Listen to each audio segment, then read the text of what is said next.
ভারতের রাজনীতি। এখন বলতেছে যে কি একটা প্রবাদ আছে বাংলায় সেরকম যে কোথায় ভারতের রাজনীতি নির্বাচনোত্তর কি তার প্রভাব হবে এখানে এ নিয়ে কথা, আমরা চলে গেছি কোথায়। বিষয়টা হলো যে ভারতের রাজনীতি আর আমাদের দেশের রাজনীতি যদি তুলনা করি, আমি লাস্টের কথাটা যে কেজরিওয়াল যে কথাটা বলছে এটি দিয়ে ভারতের জনগণ গ্রহণ করে নাই, সেটির প্রমাণ হয়েছে দিল্লিতে। দিল্লিতে কংগ্রেস কেজরিওয়ালের জোট এই 7টা আসনের 5টা পাওয়ার কথা ছিল, হয়তো কেজরিওয়াল এই ভাষণের কারণেই একটাও পায় নাই। কেজরিওয়াল এই ভাষণ না দিলে হয়তো বিজেপি সরকারই গঠন করতে পারত না আমার মনে হচ্ছে। কারণ এই যে এই দিল্লির 7টা আসনই বিজেপি, এটা একেবারেই হওয়ার কথা। সুতরাং বোঝাই যায় যে জনগণ, ভারতের জনগণ তো আমাদের চেয়ে সচেতন বেশি। ভারতের সাথে বাংলাদেশের যে সম্পর্ক সেটি রাজনৈতিক, ভৌগোলিক, জনগণের সচেতনতার পাশাপাশি মহিউজ্জামান স্যার সেখানে নির্বাচন কমিশনের একটি ভূমিকা আছে তো, আত্মিক সম্পর্ক। ভারত বাংলাদেশের সম্পর্ক চিরস্থায়ী সম্পর্ক, বন্ধুত্বের সম্পর্ক। এটি অন্য কোনো দেশ না। সেই চিরস্থায়ী বন্ধুত্ব সেটি থাকুক, কিন্তু যখন সেখানে স্বামী স্ত্রী প্রসঙ্গ আবার চলে আসে, কেউ কেউ বলে থাকেন, তখন আমরা কি বলবো? এবং আমরা যদি ডিপ্লোমেসি বলি, মাননীয় প্রধানমন্ত্রী শেখ হাসিনার যে ডিপ্লোমেসি, জি, সেটা হলো তাকে বলা যায় চ্যাম্পিয়ন অব দি ডিপ্লোমেসি। বর্তমান বিশ্বে যত নেতা আছে, যত দেশ আছে, ডিপ্লোমেসিতে বাংলাদেশের মতো সফল অবস্থানে, সেন্সিটিভ অবস্থানে একটি দেশ আর নাই। আপনি একটি দেশের নাম বলেন যে সফলভাবে এইভাবে একটা সেন্সিটিভ জায়গায় দাঁড়িয়েও সকল পক্ষের সাথে সম্পর্ক রেখে দেশের স্বার্থ রক্ষা করতে পেরেছে। একটি দেশের নাম বলতে পারবেন না।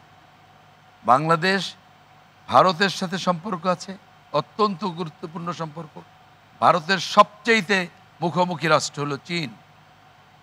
এবং যদি রাজনৈতিকভাবে আওয়ামী লীগ বলেন, তাহলে আওয়ামী লীগ চীনের একটি প্রতিপক্ষ রাষ্ট্র।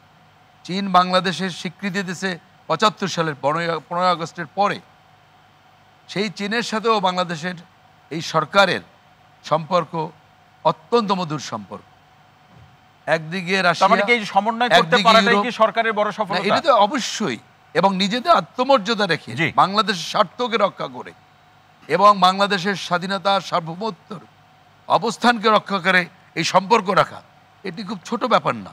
এখন আসেন, আপনি রাজনীতির স্বার্থে দেশের স্বার্থকে জনাঞ্জলি দিয়ে আপনার ক্ষুদ্র ক্ষমতার স্বার্থে যদি আপনি কোনো দেশের বিরোধিতা করেন, আওয়ামী লীগের সাথে ভারতের সম্পর্ক এই সরকারের বন্ধুত্বের, শত্রুত্বেরও না আর গোলামিরও না।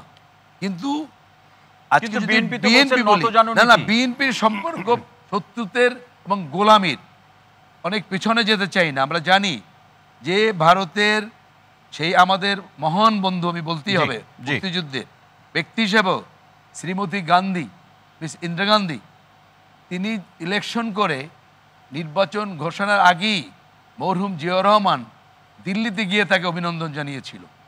সুতরাং সব আমরা জানি, সে আলোচনায় যাব না।